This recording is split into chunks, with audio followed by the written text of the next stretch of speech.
ማርኮኛልና ክብርሽ ላንቺ ልገዛ ላመስግንሽ ማርኮኛልና ክብርሽ ላንቺ ልገዛ ላመስግንሽ ማርኮኛልና ክብርሽ ላንቺ ልገዛ ላመስግንሽ ማርኮኛልና ክብርሽ ላንቺ ልገዛ ላመስግንሽ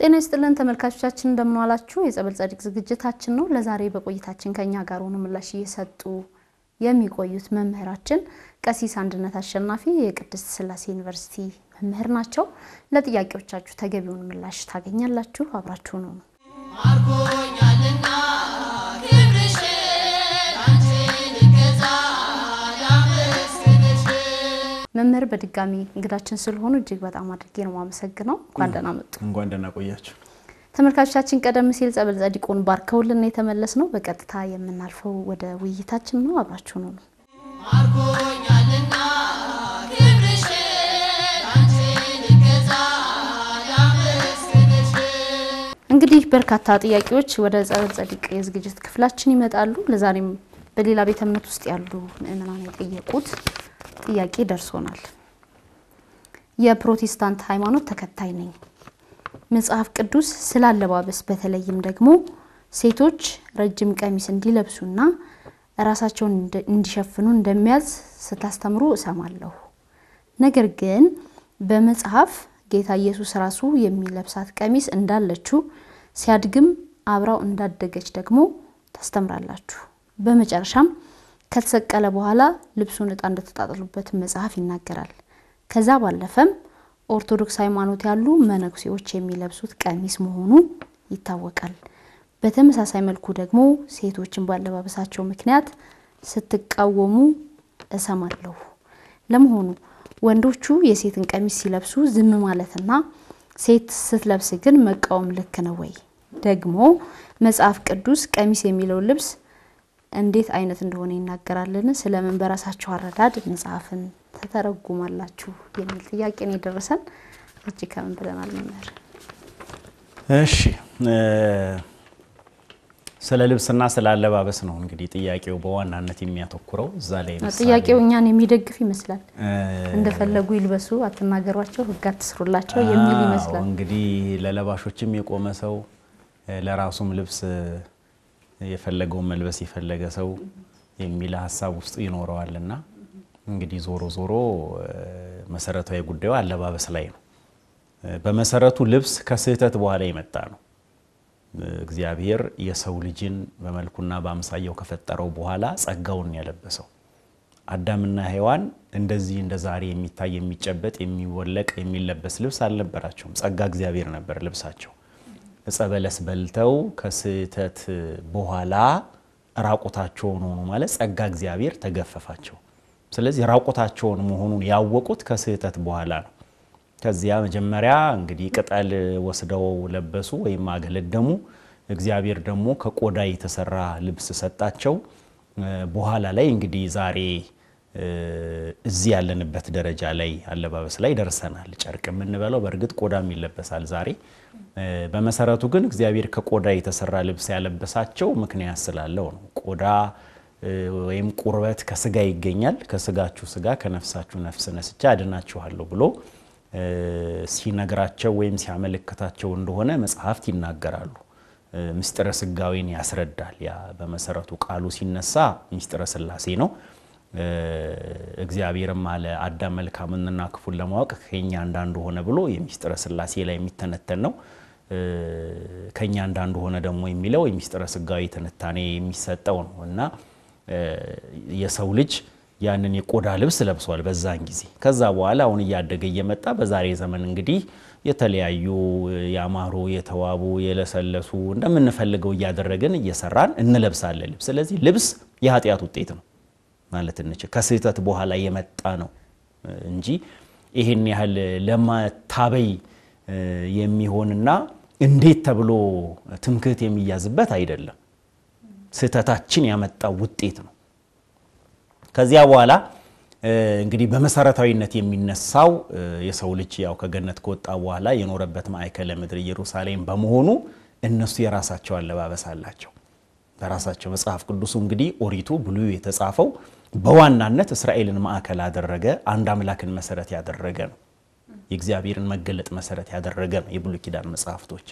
ስለዚህ ምሳሌ ሆኖ ይቀርብ የነበረው በአብዛኛው የማን ነው? የእስራኤላውያን ባህል ነው።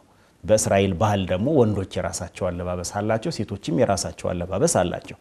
ስለዚህ መመሪያ ተሰጥቷል። ምን ተብሎ? ሴት የወንድን ልብስ አትልበስ፣ ወንድም የሴትን ልብስ አይልበስ ተብሎ ኦሪት ዘዳግም ምዕራፍ 22 ቁጥር 5 ላይ ታዟል። በዋናነት እንግዲህ ያ መጽሐፍ ቅዱሱ ወደ ዓለም ተሰራጭቶ ዛሬ ያለንበት ደረጃ ላይ ደርሷል። ወንድ የሴት ልብስ፣ ሴት የወንድ ልብስ አይልበስ ተብሎ የተነገረው በየሀገሩ የሚለበስ የአለባበስ ሁኔታ አለ። እንደ ሀገርም እናነሳለን፣ እንደ ሃይማኖትም እናነሳለን፣ እንደ ጾታም እናነሳለን፣ እንደ ሙያም ማንሳት እንችላለን። እንደ ሃይማኖት ብናነሳ በሃይማኖታችን ውስጥ ሴቶች የወንድ ልብስ፣ ወንዶችም የሴት ልብስ እንዳይለብሱ ተከልክሏል። መጽሐፍ ቅዱሳዊ መሰረታችን ዘዳግም 22:5 ላይ ነው። ተጨማሪ ስንጠቅስ መጽሐፈ ዲድስቅልያ ላይ ምዕራፍ 3 ቁጥር 32 ነገር ግን ላመኑ ሴቶች ራሳቸውን በንጽህና ሊከናነቡ ይገባል፣ የፊታቸውንም ውበት በማሳመርና ቀለም በመቀባት አይደለም፣ እግዚአብሔር በፈጠረው መልክ ውስጥ ጥቅም በሌለው ኩል በመኳልና በማጌጥ አይደለም ብሎ ስለ አለባበሳቸው መጽሐፈ ዲድስቅልያ ጽፏል። በሐዲስ ኪዳን ቅዱስ ጳውሎስ ራሱ አንደኛ ቆሮንቶስ ምዕራፍ 11 ቁጥር 4 ላይ ራሷን ሳትሸፍን ግን የምትጸልይ ወይም ትንቢት የምትናገር ሴት ሁሉ ራሷን ታዋርዳለች፣ እንደ ተላጨች ያህል አንድ ነውና እናንተ በራሳችሁ መካከል ፍረዱ፣ ሴት ራሷን ሳትሸፍን ወደ እግዚአብሔር ልትጸልይ ይገባታልን በማለት ቆሮንቶስ ላይ ቅዱስ ጳውሎስ ስለ አለባበስ አንስቷል። እንግዲህ መጽሐፍ ቅዱስን ስንመረምር አለባበስ ምን መሆን እንዳለበት መጽሐፍ ቅዱስ ጽፏል። የቤተክርስቲያናችን የሥርዓት መጽሐፍትም አስቀምጠዋል። በሃይማኖት ውስጥ እነዚህ ነገሮች እናነሳለን። ቤተክርስቲያን ሲመጣ ክብረ በዓላት ላይ ለንግስ ሊሆን ይችላል፣ ጸበል ለመጸበል ሊሆን ይችላል፣ ቅዳሴ ለማስቀደስ ሊሆን ይችላል፣ ቃለ እግዚአብሔር ለመስማት ሊሆን ይችላል። በተለያየ አይነት መልኩ ቤተክርስቲያን እንመጣለን። ስለዚህ ስንመጣ ወንዶች የወንዶችን ልብስ፣ ሴቶችም የሴቶችን ልብስ ለብሰን ነው መምጣት ያለብን። እንደ ባህል ወይም እንደ ሀገር ደግሞ ስናነሳው የተለዩ አሉ፣ ወንዶች የሚለብሷቸውና ሴቶች የሚለብሳቸው። ሲጀመር መልበስና መራቆት በራሱ እንደየሀገሩ ሊለያይ ይችላል። ለምሳሌ እዚህ መሀል ፒያሳ ላይ ራቁቱን በሄደ አንድ ሰው ሁላችንም እብድ ነው የምንለው አይደል? ወደ ደቡብ ወደ ጠረፍ ደግሞ ቢኬድ ልብስ የለበሱ ሰው ሙሉ ሰው መሀላቸው ቢገባ ደግሞ በተቃራኒው እሱ ምን ሆኖ ነው እንደ እብድ ሊቆጠር ይችላል። ያሁን ምን የሚያመጣው ነው? አካባቢ ባህል የሚያመጣው ነው። ስለዚህ እዚህ መጥቶ መራቆጥና እዛ ሄዶ መልበስ ልዩነት አለው ማለት ነው።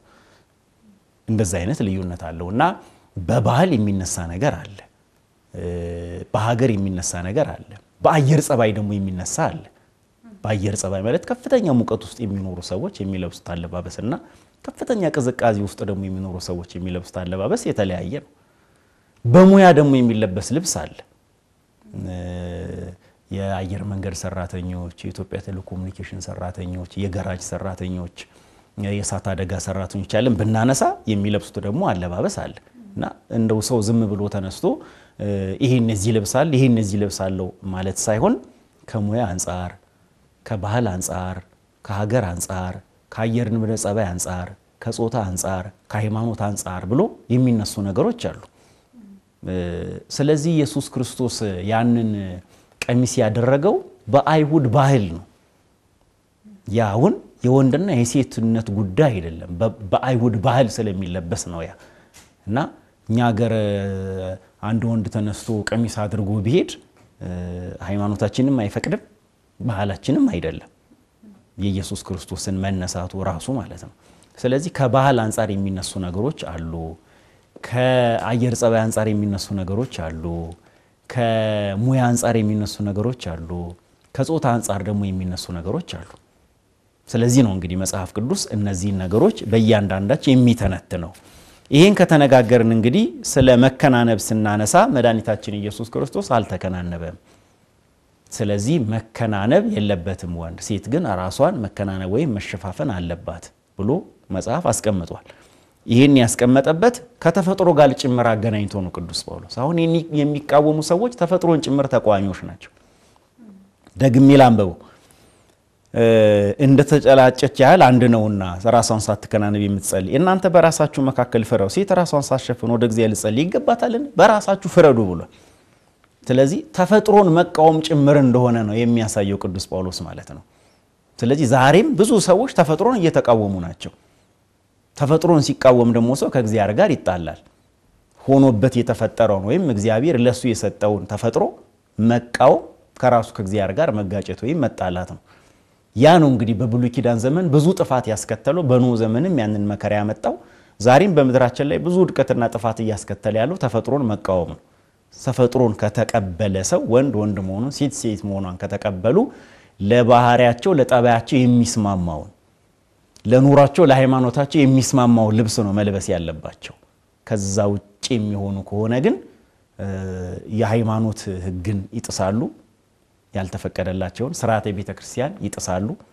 ስርዓተ ቤተክርስቲያን ማለት ልክ እንደዚህ ሆነ ቤተክርስቲያን ለማስቀደስ የሚመጣ ሰው በአግባቡ ልብሱን አድርጎ እንጂ እንደው ሴቶች ሱሪ አድርገው ራሳቸውን ሳይከናነቡ ወንዶቹ ይሄ በቦዲ በቁምጣ ከአንዳንድ ጊዜ እኮ ቤተክርስቲያን ሲያውን ጂም ቤት ስፖርት ለመስራት የሚሄዱ ነው የሚመስለው ቤተክርስቲያን መጥተው ያም እንደዛ ሆኖ ደግሞ በሰው መካከል ገብተው እየሰገዱ ቤተ መቅደሱ ጋር ቤተክርስቲያኑ በራፉ ጋር መጥተው ሲወድቁ ሲያይሰው ይገርማል። በቃ አንዳንድ ሲታይ ቆሞ ያንን ሰው ሲያዩ ይገርማል።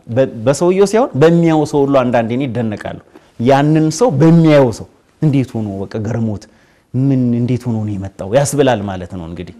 እና ቤተ እግዚአብሔር ሲመጣ ሌላውን ሰው የማያሰናክል ሐሳቡን የማይረብሽ ጸሎቱን የማያቋርጥ የማያደርገው እንዲያቋርጥ የማያደርገው ነው ለብሶ መምጣት ያለ ቤተክርስቲያን ሊሄድ ነው። ስለሌላው ምን አገባኝ እንዴት ይባላል? የወንድም የት ኃላፊነት እኮ አለ በላዩ ላይ። ሃይማኖታዊ ሰው ከሆነ እሱም ራሱን አለባበሱን አስተካክሎ ነው መምጣት ያስፈልገበት። እሱም በሌላው ሰው እንደዛ አይደል? ይሄ ሊሆን ያስፈልጋል ማለት ነው። ስለዚህ መልእክቱ ለሁለቱም ነው፣ ለወንዶችም ነው ለሴቶችም ነው። ሴቶችም የወንዶችን ወንዶችም የሴቶችን መልበስ የለባቸውም ነው። ዝሙት ቀስቃሽና ሰውነት አጋላጭ የሆኑ ልብሶች እንኳን ለቤተ እግዚአብሔር ለከተማም ይከለከላሉ። ሃይማኖት ይከለክላል። እንደውም ቅዱስ ጳውሎስ ምን ይላል? ወንድሜን ስጋ የሚያሰናክለው ከሆነ ለዘላለም ስጋ አልበላም ነው የሚለው። ስጋ መብላቴ ወንድሜን የሚያሰናክለው ከሆነ እንዲለብሶ ነው እንግዲህ አሁን በጋ ላይ መጋቢት ሚያዝያ ላይ ልብሳቸውን የተራቆት አድርገው የሚሄዱ ሰዎች እንዳሉ ሁሉ ልብስ ደራርበው ደግሞ የሚሄዱ ሰዎች አሉ። ክረምት ላይ ደግሞ እንደሚለበሰው ሁሉ ተገላልጠው ሰውነታቸውን ጥለው የሚሄዱ ሰዎች አሉ። እንደ ሐኪም እንደሚያደርገው የእጅ ጓንት ልብሳቸው ከሰውነታቸው ተጣብቆ ለለበሱት ልብስ ሰው ምን ይለኛል የሚል ሞራል የማይሰማቸው ሰዎች ሁሉ አሉ። እና እነዚህ ነገሮች እንመለከታለን ማለት ነውና የቅርብ ሰው አስተያየት ሊሰጣቸው ይችላል። ሌላው ሰው ግን ማየቱ አሳፍሮት ፊቱን አዙሮት የሚሄድ ሰው ይኖራል። በቃ በጣም ተሰምቶት ማለት ነው። ይሄን ያህል እንዴት ሞራል የለውም እንደዛ አይነት ልብስ የሚለብስ ሰው ይሄን ብለብሰው ምን ይለኛል ብሎ ጓዳ ውስጥ ኩሽና ውስጥ የሚያደርገውን ሁሉ አደባባይ ላይ ለብሶት ወጥቶ ሲመለከት ልብስ ጠፍቶት ነው ረስቶ ነው ወይስ ካደገ በኋላ እንደ ሕፃን ሆኖ ነው? አሁን ሕፃናት ቢለብሱ አሁን ምንም አይመስለንም። አንደኛ ንጹሃን ስለሆኑ፣ ሁለተኛ ሕፃናት ናቸው። ትልልቅ ሰውም እንደ ሕፃን እየሆነ ይሄደ ነው አሁን። ስለዚህ የሚለብሰው ልብስ አለባበሱን ማስተካከል መቻል ያስፈልገዋል ማለት ነው። ይህንን ነው መጽሐፍ ቅዱስ የሚያስተምረን። ስለ መድኃኒታችን ስለ ኢየሱስ ክርስቶስ ልብስም ስናነሳ በአይሁድ ባህል እንደዛ ስለሚለበስ ነው። መነኮሳትም ደግሞ የሚነሳው መነኮሳት የጾታ ልብስ እኮ አይደለም የሚለብሱት፣ የአገልግሎትና የምነና ልብስ ነው የሚለብሱት። ስለዚህ የሚመንን ሰው የሚመነኩስ ሰው ያን መልበስ ይችላል ሂዶ። እነሱ ስለለበሱ እኔ መልበስ አለብኝ ካለ የገዳሙን ልብስ እዛ ሊለብሰው ነው ወይስ ደግሞ ምን ሊያደርግ ፈልጉ ነው? ወይስ ወንድ ከሆነ ቀሚስ አጥልቆ ከተማ ውስጥ ሊዞር ነው? ስለዚህ ሃይማኖታችን ውስጥ ያሉ መናንያን መነኮሳት አባቶች የሚለብሱት የምንኩስና ልብስ የአገልግሎት ልብስ ገዳም ውስጥ ሲኖር እነዚህ ናቸው እንጂ እንደው ልብስ ተሰፍቶ ቀሚስ በሚለው ሐሳብ አይደለም የሚሆነው። ሃይማኖታዊ ነው እንጂ ለቀሚስማ በቅዳሴ ሰዓት ቀሚስ ተለብሶ ይገለገል ይላል። የአገልግሎት ልብስ ነው እንጂ እሱ እኮ የጾታ ልብስ አይደለም። ይሄን መረዳት ያስፈልጋል ማለት ነው። ስለዚህ የጓዳ ልብስ በአደባባይ የሚያረጉ ሰዎች፣ የኩሽና የዕቃ ቤት ልብስ በአደባባይ የሚያረጉ ሰዎች፣ የቤት ልብስ በቢሮ ቦታ እየተመለከትን ነው። አሁን መቼም መንግስት ቢሮ ገብታችሁ እናስተያየት ሰጣችሁ አይባላም እንጂ ሲለበስ ቦታው ላይ የሚጠይቀው ልብስ ያስፈልጋል። እኛውን ሃይማኖታዊ መልእክት እያስተላለፍን ነው። በከራባት በሸሚዝ ማስተላለፍ አቅቶን አይደለም፣ ልብስ ስለሌለ እኮ አይደለም። ግን ሃይማኖታዊ ቦታ ስለሆነ መልእክቱ የሃይማኖት መልእክት መተላለፍ አለበት። እንደዛም ሆነ መናገር ስላለብን ጭምርም ነው። ስለዚህ ቦታው የሚጠይቀውን አገልግሎት የሚጠይቀውን ልብስ ለብሰን አገልግሎት እንሰጣለን። ስለዚህ የሚስማማ ይስማማል፣ የሚቀበል ይቀበላል፣ የማይቀበል አይቀበልም። ለአገልግሎት እንዲመቻቸው ባሉት ጉዳይ ላይ ምናልባት ብዙ ጊዜ እህቶች ሲናገሩት የሚሰማ አንድ ጉዳይ አለ። ሱሪ የምለብሰው እኮ ስለሚመቸኝ ነው፣ ወይ ቀሚስ ስለብስ ልወድቁል ይችላል አይመቸኝም የሚሉ እህቶችን መስማት የተለመደ ነገር ነውና ምናልባት እንደው በዚህ አባባል ከሄድን ለአገልግሎት የሚመቻቸው ቀሚሱ ነው ወይስ ደግሞ ሌላው አለባበስ ነው? ከዚሁ ጋር እየያዘው እንዲያነሱልኝ እንፈልገው እንደምንሻ መምህር የወንድ ልብስ ሱሪ ነው፣ የሴት ልብስ ደግሞ ቀሚስ ነው የሚል ህግ አለ ወይ? የትኛው በምን አይነት ስርዓት ነው እስካሁን ድረስ እየመጣን ያለ ነው? እንደገና ደግሞ ምናልባት ይሄ የልብሱ ጉዳይ የመልበሱ ጉዳይ የጽድቅና የኩነኔ ጉዳይ ከሆነ የሚያስጠይቀን ከሆነ ሰማያዊ ክብር የሚያሳጣን ከሆነ ወጥነት ሊኖር ይገባል ብዬ አስባለሁ። ቀደም ሲል እንደተጠቀሱት እንግዲህ በሀገራችን በደቡብ ክልል ውስጥ በርካቶች ከልብስ የራቀ ህይወት ነው ያላቸው። እዚህ ጋር ነው እንግዲህ ወደ ከተማ ስንመጣ ነው እንደ ኃጢያትም ተደርጎ እየተነገረ የሚነገረው የሚሰማውና እንዴት አድርገን እናጣጥመው? ምናልባት የሌሎች ጥያቄም ስለሆነ እንደው አጥርተ ነው ብናልፍ ምናልባት አለ ወይ ህግ ሴት ሱሪ እንዳትለብስ ቀሚስ ትልበስ፣ ወንድ ደግሞ ቀሚስ እንዳይለብስ ሱሪ ይልበስ የሚል ህግ አለ ወይ? ከዛ ጋር ተያይዞ እንግዲህ ያለባበሱ ጉዳይ የሚያስኮነን ከሆነ ወጥነቱስ እስከምን ድረስ ነው? ከሞራል ከስነ ምግባር ከመጽሐፍ ቅዱስ ከትምህርት ሃይማኖት አንፃር ነው እነዚህ ነገሮች ምን መልሳቸው ጠቅለል አድርገን ለመመለስ ያህል እንጂ ቅድም አንስቻቸዋለሁኝ። መጽሐፍ ቅዱስ በእስራኤል ባህልና ቋንቋ ነው የተጻፈው።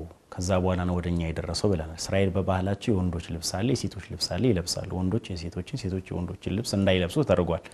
ባጭሩኛ ጋር ስንመጣ ሴቶች የሚያደርጉትና ወንዶች የሚያደርጉት ልብስ ይታወቃል። ቀሚስና ሱሪ ነው የሚታወቀው። የውጭ ተጽዕኖና ባህል በተለይም ባለንበት በመጨረሻዎቹ 100 ዓመታት ውስጥ ወይም ባሳለፍናቸው 70-80 ዓመታት ውስጥ የመጡት ባህሎች ብንለብሰው የነበረውን ልብስ በርዘውታል። ይሄ እኮ ከሃይማኖት አንፃር ብቻም አይደለም ከጤና አንፃርም ጭምር እኮ አሁን ቦታው ስላልሆነ እንጂ መተንተን ይቻላል እኮ። ለሴት ልጅ ሱሪ መልበስ ምን ያህል ጉዳት እንደሚያስከትል በሙያው ላይ ያሉ ሰዎች ሊተነትኑት ሊያስረዱት ይችላሉ እኮ። ቀሚስ መልበስ ምን ያህል ለጤና ጠቃሚ እንደሆነ፣ ከሰውነት ጋር ተስማሚ እንደሆነ፣ ከሃይማኖት ጋር ተስማሚ እንደሆነ፣ ከሞራል ጋር ተስማሚ እንደሆነ ጭምር መልስ እንሰጣለን። የለበስን ያለነው ልብስ አግባብ በሆነ መልኩ እንደመጣን የታሪክ ማስረጃዎችን መጥቀስ እንችላለን ካስፈለገ ማለት ነው። ስለዚህ ሃይማኖት ውስጥ ስንኖር እንግዲህ የተነገረንን ነገር ከተቀበልን በኋላ ስራ ላይ ለማዋል አንደኛ እምነት ነው፣ ሁለተኛ ማረጋገጫ ተጨማሪ ነገር ልናገኝ እንችላለን። ሰው ልልበስ ይሄንን ብሎ ተጨማሪ ማብራሪያ ይሰጠኝ ካለ ተጨማሪ ነገሮችን በራሱ ፈልጎ ማግኘት ይችላል። ሴት የወንድ ልብስ አትልበስ፣ ወንድ የሴት ልብስ አይልበስ ብሎ መጽሐፍ ቅዱስ ካስቀመጠ እኛ በባህላችን እኛ በሃይማኖታችን ሴቶች ቀሚስ ነው የሚያደርጉት፣ ወንዶች ደግሞ ሱሪ ነው የሚያደርጉት። የለም ተወራራሽነታቸውን ሁለቱን ነው የሚነግረን አንደኛ። ሁለተኛ ሞራሊም ወይም ደግሞ ከሞራል አንፃርም ስንመለከተው ሰዎች አድርገው የሚሉት ነገር ምንድነው ሊሰማቸው የሚችለው አርገውት ሲመጡ? ቀሚስም እኮ አድርገው መስመሩን ይሳተው የሚለቀቀ ለዝሙት የሚያነሳሳ አግባብ ያልሆነ ነገር ወይም አግባብ ባልሆነ መልኩ የተሰፋ መሆኑ ሊሆን ይችላል እኮ ያን የሚያደርጉት ሰዎች። እነዚህ ሁሉ ነገሮች የምናነሳቸው መጀመሪያ ሰው ራሱን ጠብቆ ሃይማኖቱ የሚያዘውን ያከናውናል። ሁለተኛ ከስነ ምግባርም አንፃር ያልተፈቀደለትን አያደርግም፣ የተፈቀደለትን የሚያደርገው። ሶስተኛ ከሞራልም አንፃር የሚሰማው ነገር አለ። አሁን የሚሰሙ ሰዎች እኮ የሚሰማቸው አንድ ቅሬታ አለ ይሄን በማድረጋቸው። ስለዚህ ጊዜ ወቅት ፋሽን የሚያመጣውን ነገር ማድረግ ሃይማኖቴና ምግባሬን ተጽዕኖ ያሳድረዋል ላያሳድረውም ብሎ ራሱን መመዘን ያስፈልገዋል፣ ራሱን መገመት ያስፈልገዋል። ያንን አድርገው ሲገቡ ቤተክርስቲያን፣ ያንን አድርገው ለአገልግሎት ሲመጡ ቤተክርስቲያን የሚሰማቸው ስሜት አለ። ያንን ነው ሞራል ብለን የምንናገረው። ሰው ምን ይለኛል ይሄን ባደርግ የሚለውን ሃይማኖቱ ያዘዘውን ደግሞ ማከናወን አለባቸው። ካላከናወኑ አይፈቀድላቸውም ማለት ነው። ስለዚህ ከሃይማኖትም ከስነ ምግባርም ከሞራልም ከመጽሐፍ ቅዱስም አንፃር ብናነሳው አግባብ የሆነውን የራሳችን ድለብስ እንጂ ይሄ ቀሚስ ብሎ የሚያስቀምጠው ይሄ ሱሪ ብሎ የሚያስቀምጠውን ነገር እንተንትን ካልን ብዙ መጽሐፍቶችን ብዙ ትርጓሜዎችን ታሪኮችን አንስተን ወደፊት በእያንዳንዱ ጉዳይ ላይ ልናስቀምጠው እንችላለን። መቼ ተጀመረ ይሄ መቼ መጣ ከምን ጊዜ ጀምሮ የሚለውን የታሪክ ማስረጃዎችን እየጠቀስን ማንሳት እንችላለን። ግን አሁን ማን የወንድ ልብስ የቱ ነው የሴት ልብስ የቱ ነው ቢባል መጽሐፍ ቅዱስ ጋር መጥቀስ መሄድ ያስፈልገናል። ሱሪ ወንዶች ያደርጋሉ፣ ሴቶች ደግሞ ቀሚስ ያደርጋሉ እንጂ መጽሐፍ ቅዱስ ላይ ሱሪ የወንዶች መሆኑን ቀሚስ የሴቶች መሆኑን ብሎ የሚል ነገር እናምጣ ካልን በፊት ይለብሱ ወደ ነበረው በትርጓሜ በታሪክ አምጥተን እነዛን ሁሉ ወደ ኋላ ሂደን ሰብስበን ማምጣት ያስፈልገናል። አንዳንድ አለባበሶች ደግሞ ምናልባት እንግዲህ እንደ ባህልም ወንድ ሱሪ ሴት ደግሞ ቀሚስ እንድትለብስ ከባህል ጋርም ተወራራሽነት ካለው አንዳንድ ወንድሞች የሚለብሱት ሱሪ ሁሉም አይመስል አለባበስ አለ። ተጨንቀው ተጠበው የሚያወልቁት ሱሪ አለ። እህቶች ደግሞ ወደ ቤተክርስቲያን ሲሄዱ ምናልባት ሰውነትን የማያሳይ ግን ሱሪ ሆኖ የቀሚስ ስታይል ያላቸው አንዳንድ ልብሶች ይኖራሉና ከነዛስ አንፃር እንደው ይከለከላሉ? ምናልባት ከታች እንደዛ አይነት ሱሪ ለብሳ ከላይ ተከናንባበት ገባ ስርዓትን ጣሰች ያስብላታል ወይ? ይሄ እኮ ከራስ ፀጉር እስከ እግር ጥፍር ድረስ የተቀመጠ ነው። ጆሮአቸው ላይ የሚደረጉ ጌጦች፣ ፊት ላይ የሚቀቡ ነገሮች፣ ፀጉር ላይ የሚደረጉ ነገሮች፣ እነዚህ ነገሮች ሁሉ በስርዓተ ቤተክርስቲያን ተቀምጠዋል። በመጽሐፍት ላይም አሉ። ማለባበስ ምናምን ይሄ ተሰፍቶ ሱሪ ሆኖ ቀሚስ ሆኖ ምናምን ብለን መሸፋፈንና ማለባበስ የለብንም። በቃ በሱሪ መልኩ ከተዘጋጀ ሱሪ ነው። ሲራመዱ ሱሪ ሲቆሙ ቀሚስ የሚባለው አይነት ነገር ሆኖ ማለባበስ መቻል የለብንም። በቃ ያ ቀሚስ ከሆነ ቀሚስ ነው፣ ሱሪ ከሆነ ሱሪ ነው። ያ ነገር የተሰፋው ልብስ ማለት ነው። ይሄ በዚህ ሊረጋገጥ ያስፈልገዋል እንጂ እንደው ሸፋፍነን እንደዚህ ስለሆነ በዚህ ወጥቶ በዚህ ገብቶ የምንለው ነገር አይኖርም። ጊዜ የሚያመጣቸው ነገሮች አሁን አሉ። ጊዜ የሚያመጣቸው ነገሮች ብለን አስቀምጥ ነው እንጂ ምንድነው ከተባለ ያለ ካልሲ የሚደረጉ ጫማዎች፣ የሚያጣብቁ ሱሪዎች፣ ቀበቶ የሚያስጉትቱ ወይም ደግሞ የሚያስፈቱ ልብሶች የምንላቸው ነገሮች በራሱ ራሱን የቻለ ትርጉም አላቸው። ከባርነት ጋር የተያያዘ ትርጉም አላቸው። ከተመጻጻጾታ ጋብቻ ጋር የተገናኘ ትርጉም አላቸው። ብዙ ነገር አላቸው። እኛ አንድ ስለመጣና ሱሪ ጠባብ ስለሆነ የማድረግ አንዳንዱ በፌስታል በላስቲክ የሚያጠልቀው አንዳንዱ በዚፕ የሚከፍተውና የሚዘጋው አለ።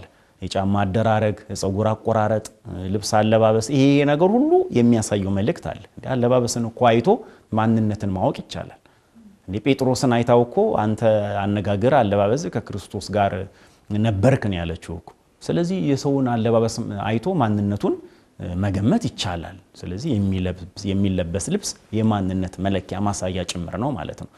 እና መጽሐፍት ላይም አሉ፣ በታሪክም ተጠቅሷል። ብዙ ጊዜ ምን ይለብሱ እንደነበረ ይተናኮሉ የነበረ ሴሰኛ ዝሙተኛ የነበሩ ሰዎች አለባበሳቸው ሁሉ ምን እንደነበረ መጽሐፍ ቅዱስና ታሪክ ይነግረናል።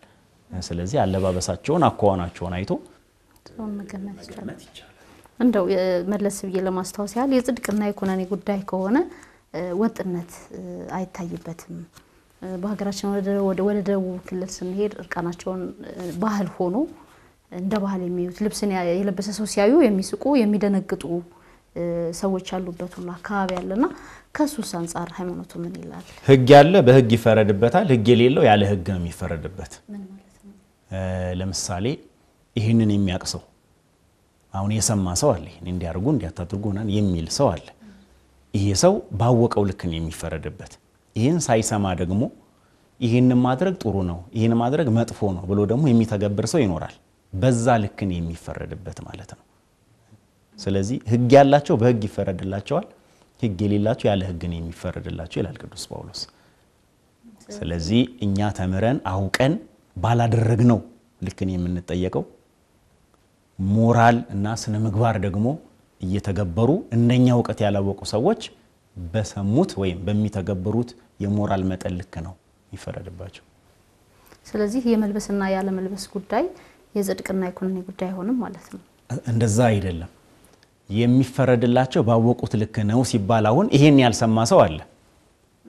አሁን እኛ ወንዶች የሴቶችን ልብስ አይልበሱ፣ አለባበሳቸው እንደዚህ ይሁን፣ ከባህል አንፃር፣ ከአየር ንብረት አንፃር፣ ከሙያ አንፃር ባህላቸው ሆኖ ደግሞ ይሄንን የማይለብሱም አሉ።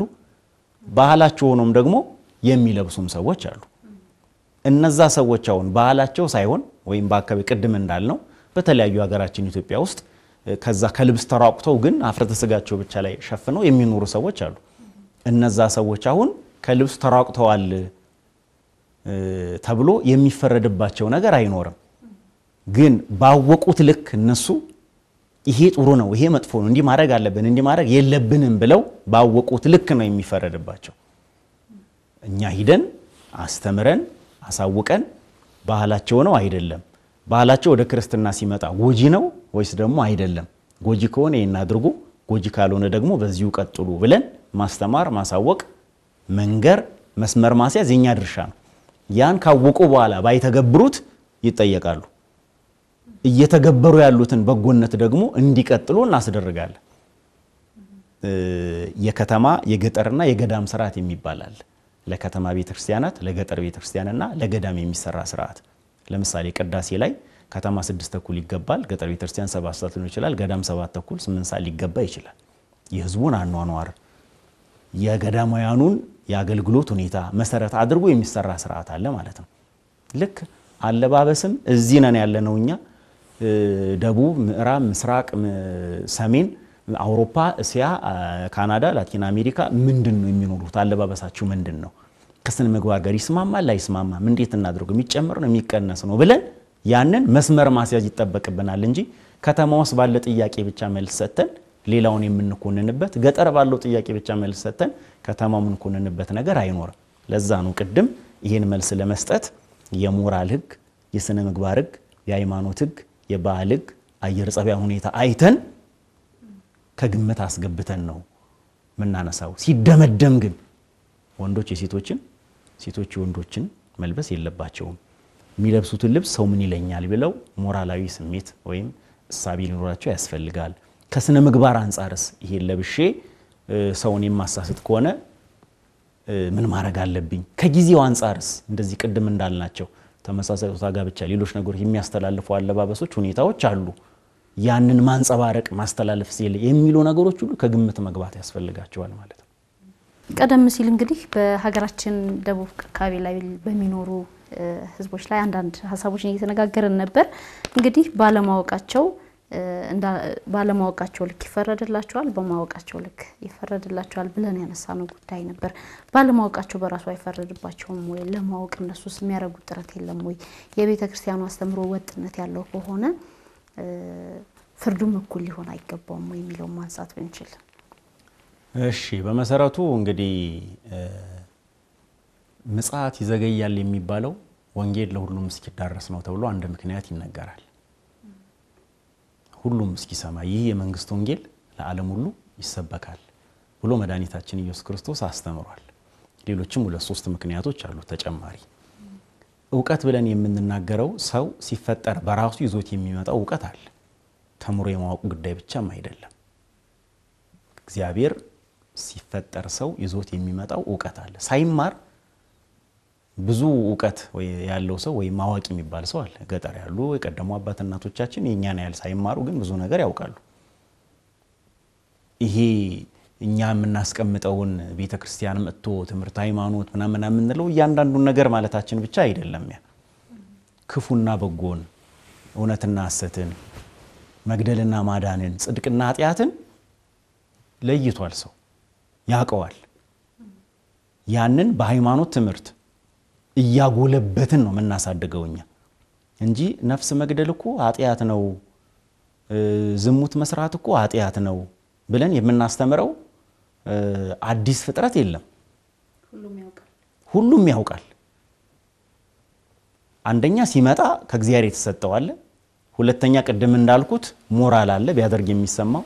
ሶስተኛ ደግሞ ሃይማኖትም አለኛ ምን እናስተምረው እነዛን ጭምር ማለታችን ነው እንጂ አያውቅም ስንላው ስላሴ አንድም ሶስትም ናቸው የሚለውን ያ ሰው ካልተማረ እንዴ የሚለው ጉዳይ ላይ ብቻም አይደለም ከዛ ጋር ጭምር የሚገናኝ ነው ይሄ መልካም ወደ ሌላ ጥያቄ ለለፍ መምህር ምናልባት እንግዲህ ስለመከናነብ ሐዋርያው ቅዱስ ጳውሎስ የተናገረውን ሐሳብ ይዘን ስንነሳ ሴት ልጅ በጸሎት ጊዜ ተከናነብ የሚለው አንዳንድ ጊዜ እንዳለባበስ ሆኖ ነጠላ ለብሰን ጸጉራችንን ተሸፋፍነን ለጸሎት የምንቆምበት ጊዜ አለ ጸጉራችን ላይ ሻሽ ላናስር እንችላለን ላንሸፋፈን እንችላለን ነገር ግን በነጠላችን እንሸፋፈናለን ያስ ከስርዓት አንፃር እንዴት ይታያል ከስርዓት አንፃር ስናየው መሰረታዊ ጉዳዩ መከናነብ የሚለው ጉዳይ በተፈጥሮ ወንዶችና ሴቶች መልክ አይተው ድምጽ ሰምተው ለዛ ለሰሙት ነገር ስሜታቸውን የሚያነሳሱበት መንገድ የተለያየ ነው መልክ አለ ድምጽ አለ መልክ አለ ድምጽ አለ ስለዚህ የሴቶች መልካቸው በተፈጥሮ ወንዶችን ለመሳብ እድሉ ሰፊ ስለሆነ ተከናንበው ለጸሎት ነውና ቤተክርስቲያን ሄዱት ሴቶቹ እንዲከናነቡ ከራሳቸው ጸጉር እስከ እግራቸው ጥፍር ድረስ ሙሉ ሰውነታቸውን እንዲከናነቡ ወንዶች ደግሞ በመናገር ሴቶች ወንዶችን ድምጽ በመስማት የሚኖራቸው የጾታ ፍላጎት ተነሳሽነት እንደሚኖር ተፈጥሮም መጽሐፍትም ይነግሩናል ለምሳሌ ለመነው ወይም ለመነኮሳት ድምጻቸውን አትስሙ መልካቸውን ማትዩ ተብሎ ትእዛዝ ይሰጣል ወይም ደግሞ መመሪያ አለ ይተስማ ድምጻ ወይ ተራ ይገጻ ገጿናቲ ድምጿንም አትስማ የጸሎት ቦታ እስከሆነ ድረስ የሚሰጡን መመሪያዎች እኛን ከሌሎች ስጋዊ ስሜቶች እንዲጠበቁ ጭምር ነው መመሪያ ተደርጎ የሚሰጡት አሁን አንዳንድ ሰው ትምክቶ ነው እንዲባረግ ምናምን ይላል ከተፈጥሮ ጋርም ጭምር ስለሚገናኝ ነው ይሄ ስለዚህ ጸጉር ይከናነብ ሲባል ነጠላ አደረጋሊ ቢባል ነጠላዎቹ ልዩነት አለው ጋቢ አለ ነጠላ ጋቢ አለ ነጠላ አለ አሁን ደግሞ ትንሽ የሆነሽ ማህረም መታከል ነገር ደግሞ ላይ ተደርሷል ስለዚህ መከናነብ የሚለው ጉዳይ ሙሉ አካልን ሰውነትን ጸጉርን ይሸፍናል አይሸፍንም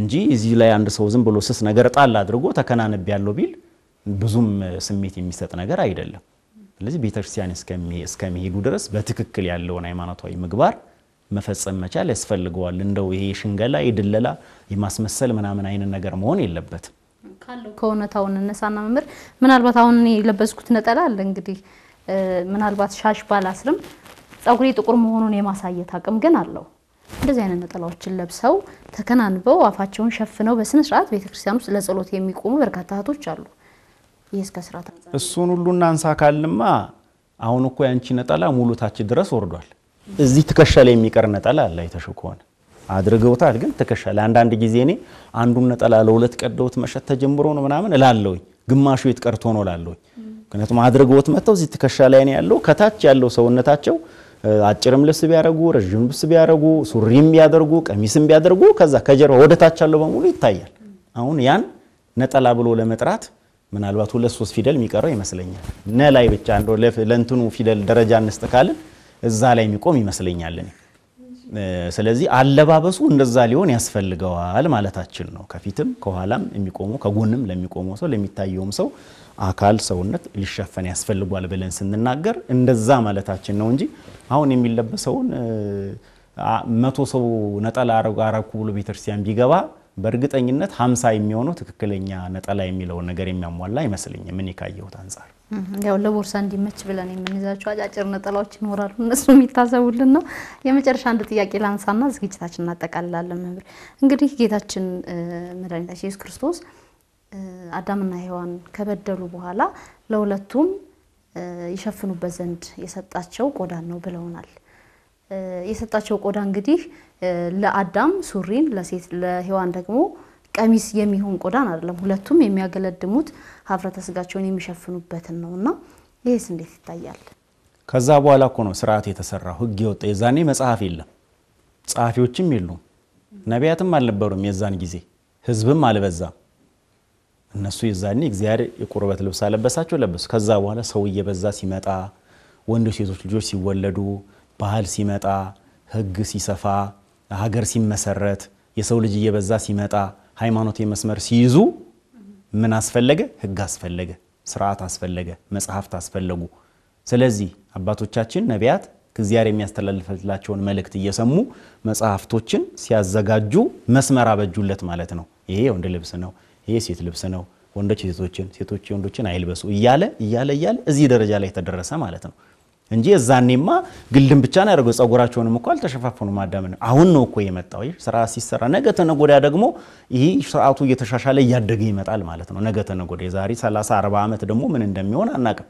ስንደርስ እናያለን ስለዚህ ስርዓት በየጊዜው ይስተካከላል ይሻሻላል ይሰራል ህግ አሁን ቅድም ያልነው ነው እኮ ለስርዓት ይብርሰ ለነጠላ ተሰራው ለምንየው ሚዲያ ግን ህግ የለውም ማንንም እንደተነሳ ቅድም እንዳልን ይፈለገውን ይናገራል ስለዚህ ለዚህም ነገ ተነጎዳ ምን ይሰራለታል ህግ ይሰራለታል ማለት ነው ስለዚህ የሰውን አኗኗር እየተከተሉ ስነ ምግባሩንና ሞራሉን እየተከተሉ ምንዎች ይወጣሉ ህጎች ይወጣሉ ይሄ ለሰው ይሆናል ይሄ ለወንዶች ይሄ ለሴቶች ይሄ ለጻናት ይሄ ለአረጋውያን ይሄ ለጤነኞች ይሄ ለታመሙ ያን ተከተለ ነው ተግባር ላይ መዋል ያለብን ስለዚህ ከቤተክርስቲያኑ አስተምሮ የሚቃረንን ነገር ማድረግ ተገቢ አይደለም እግዚአብሔር ይስጥልን መምህር እናመሰግናለን ተመልካቾቻችን ለዛሬ ነበረን የጸበል ጸዲቅ ቆይታችን የተከታተላችሁትን ይመስል ነበር ቀሪ የማህበረ ቅዱሳን ቴሌቪዥን መርሃ ግብራት ወደ እናንተ መርሳቸውን ይቀጥላሉ በእኛ በኩል አበቃን ይቆየን